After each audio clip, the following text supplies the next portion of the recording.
In primetime news this evening, police probe underway into frightening gun attack in central Kingston. Transport Minister insists school buses are reliable as questions emerge about testing. And Gregory Park arson victims get state attention. Good evening and welcome to Primetime News, and a special welcome to our viewers on TVJ International in the Cayman Islands and online at onespotmedia.com. I'm Archibald Gordon. And I am Andrea Chisholm. Coming up in business news, fret not. NCB Financial Group sends message to investors and customers. I think yesterday I was saying that sports doesn't have any good news, but Jermaine Brown is here, so I'm guessing there's good news this evening? Yeah, well, yes, there's some good news. Sure.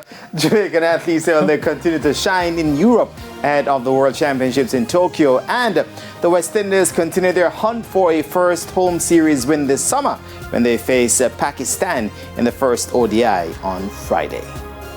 Thank you very much, Jermaine, and I'm sure Romain will have some good news about the weather. It's gonna be cool.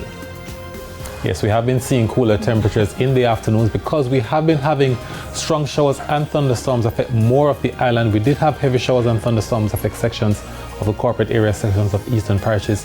Also across the west, I'll tell you more in the weather report and forecast. You see, I could be a weatherman, so I will have the weather report and forecast later on. There's also sports commentary and E-Prime in this newscast. But before the break, the feedback question. Keep dreaming, Archie, but the question is, what do you make of the acts of violence and vandalism leading up to the general election? You can share your comments online, facebook.com/televisionjamaica, and you can post on X at TVJ News Center.